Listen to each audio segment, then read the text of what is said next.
Hello friends, welcome to my studio aka my room. I feel like I should start introducing myself again because I only did it in the first video I think I ever posted, which is not here anymore. If you want to know more about that, you can watch this video. Anyway, I'm Nadia and I like making stuff. It's just me and my two brain cells in here. I should not be turning too much because I'm having a bad hijab day. You know when you're having a bad hair day? It's exactly the same. This thing does not make it any easier. If I turn too abruptly right now, this will fall off. So for today's video, I was actually feeling a bit chatty. I really liked the yapperoni session that I did, maybe last video or the video before. I was originally going to talk about the whips that I have. I just took them out today and they're not much, so I'll go over them later, but trust me, it's not much. It's just like one sweater, one cardigan, one hoodie type of thing, and like a few swatches that I started that I don't know what I started that for, so yeah. Also, I might be talking weird because I have my Invisalign on, which makes me have a lisp kind of 2 months in and I'm still not used to it, but the treatment is almost over, so I'm gonna get rid of it soon. Yay! I keep getting off topic. I was going to talk about the works in progress that I have. They're not enough to make a video about anyway, so I just sat down on the ground and I put all of my yarns down because I was feeling a little uninspired to start anything and I wanted to see the colors that I had so I can start a project, but I got a little overwhelmed with the amount of black yarn that I have. Just come with me, let me show you. I have a few yarn collections here. All of these lined up yarn balls are an acrylic and a wool blend, and I bought them for a specific project that I did not feel inspired to do anymore, so they're just sitting there. We're waiting for something to happen. This yarn and these yarns are a part of my mental health blanket that unfortunately I will never finish and that I'm thinking of frogging anyway if I don't think of anything to do with it. And those are just leftovers from old projects, so I have a lot of shades of blue and green. All of this is acrylic, by the way, besides the acrylic and the wool blend. So back to the dark green. This was supposed to be my fiance's knit sweater that I was not skilled enough to make, so I think I'm gonna make something else with it until I become skilled enough to make the sweater that I want to make him. My main pain in the butt is this black pile of yarn. I don't want it in my collection anymore. You can't even see it on camera. So basically today's video is going to be me attempting to use up as much as possible of this black hole in my yarn stash. I want to make this cardigan. I really wanted to make it for a while and I think it's the perfect thing to make with this yarn. And just as I was viewing this tutorial, she is using the same type of yarn, almost. She's also using an acrylic and a wool blend, and it's the same brand as well. It's just a different kind of collection, I guess. Mine is Super Lana and hers is Anuka or Anora Gold. I'm not sure what it is. I kind of think she also has the same green. Let me check. Yeah, it's kind of the same green. So as you can see, her cardigan has this different color on the rims and on here as well in the bow. It's very cute. Obviously the black is gonna be for the body and I might use the green for the outside as well, but we're gonna have to check back on that later. For this, she's using a 5mm hook, which is also what I'm going to use. So let's get started with making this while I tell you about my therapy session, because why not? Don't worry, this video is not sponsored by BetterHelp. Oh boy, this project is so fast at the beginning, but then it starts slowing down drastically. The bigger the hexagon gets, or the square if you're doing a granny square. 2 days ago, I went to my therapist. Like I said in one of my previous videos, I stopped taking my anxiety medication. I don't really want to get into the reasoning why I stopped taking it, but don't worry, it's under medical supervision. I slowly weaned off of it. I've been completely off of of it for like a month almost.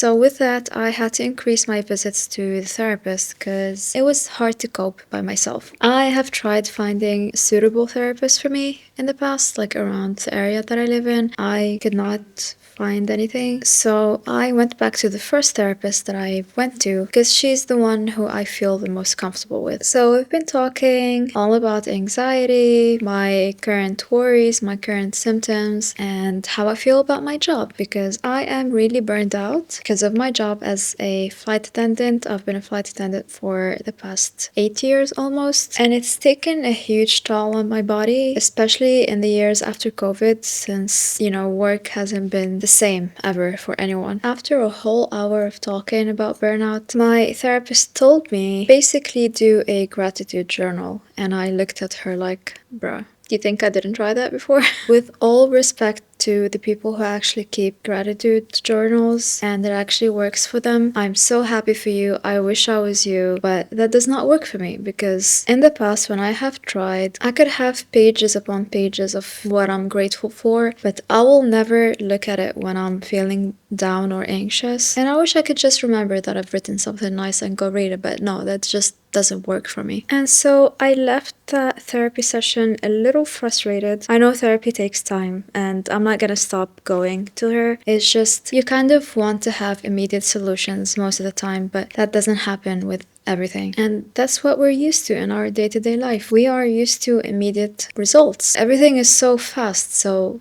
you expect that with therapy as well, and with anything pertaining to health, which is why you also tend to get frustrated when some ailments are happening in your body and the doctor doesn't know what's going on with you, because you want to know what is happening right now, but it's not how it works. So right after I got back home from the therapy session, I was watching a Hank Green video. He was talking about his old cancer diagnosis because he is cancer free now. He was talking about how he's still feeling anxious about having remissions and stuff like that. And there's something that he said that hit me better than anything my therapist ever said, which is anxiety comes from nowhere and that's where it should go back to. And it just made sense. I'm not saying that it cured my anxiety, by no means. That did not happen, of course. I don't know, it just did something to me. What I was expecting from the therapist that day was filled up by something that a YouTuber said. So I don't know, maybe my videos could help all of those anxious souls out there. I mean, that's what I really want my videos to be. I want them to be sort of a comfort zone for people. There is a point of time where I wasn't very inspired to film because I thought that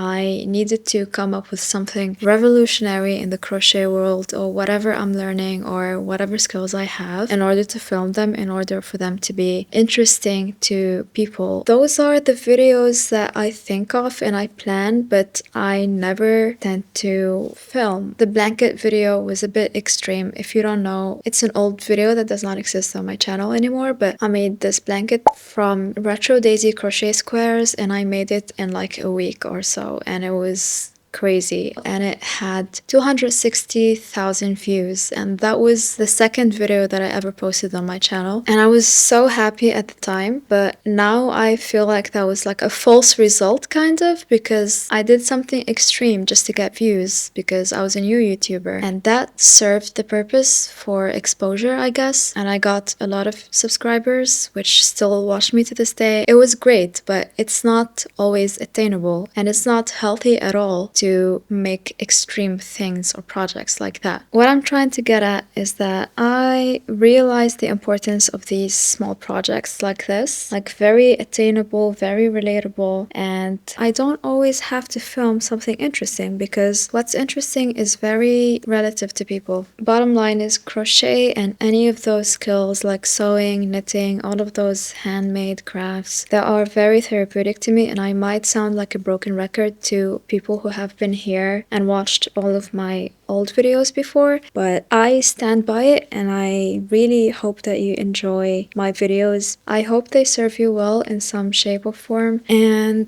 that's your therapy session for today. I was thinking of what to do with my previous whips. So this is the mental health blanket that I started last year, but I stopped it for various reasons. One of them is that I didn't know how to understand or interpret my mental health anymore, so I felt like this was not genuine. And other reasons is just life happened and I was not interested in it anymore. Those are various squares that I showed in one of my previous videos. They represent every month. So I got 4 months fully done and then 2 months partially done. I was thinking to make pillows out of those. I would just make a lining first, of course, and there would be 2 pillows and I might finish those 2 to make a 3rd pillow. Hey, editing Nadia here. It looks like I talked about just one of my whips and completely forgot about the others, so maybe I will in another video if I remember.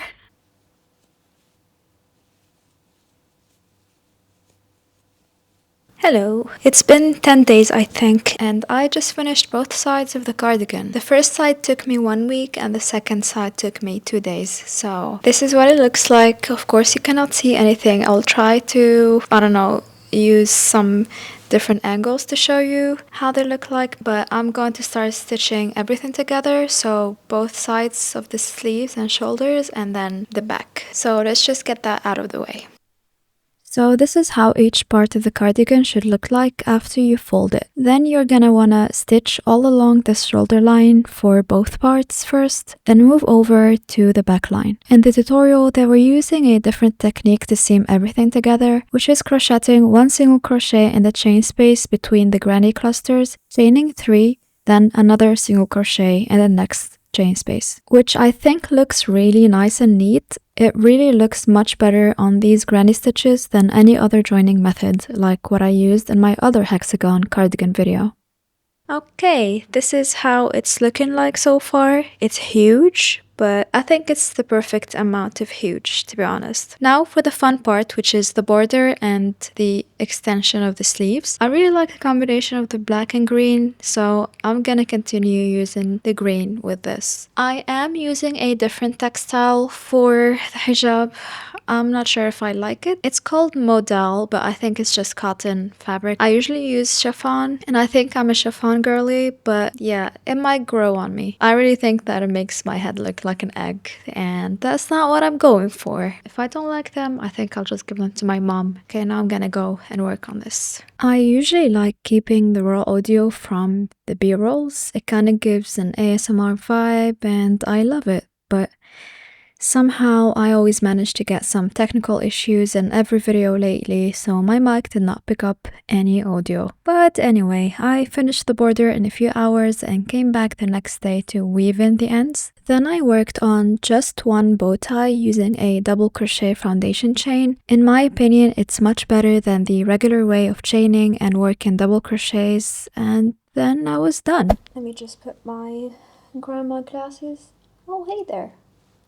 Finally see you. Okay, and we're done with this cardigan. I love it. It's so cozy. It's definitely not wearable in the summer because I just switched off the AC and I'm already melting. In all honesty, I can see this being my most worn item indoors especially, and outdoors of course when it gets colder outside. I also feel so cute wearing this. It kind of feels like an exaggerated piece of clothing. I don't know how to explain it, but because it's like the sleeves are huge and you don't usually see that in clothing, and even the sizing, it's super oversized and it feels weird, but it's super cute at the same time. It's heavy enough for gravity to do its work, so I don't think I'm gonna do any blocking. I might steep it a little bit, but that might relax it too much and that might make it a little bigger than I anticipated, and I feel like this size is just perfect for me. So I'm just gonna leave it as it is. So I think I used up around 5.5 skeins of black yarn for this and almost 1 full skein of green yarn, I think. I'm not too sure because I had 1 cake of green yarn and a half of a skein left, so not sure how much that adds up to.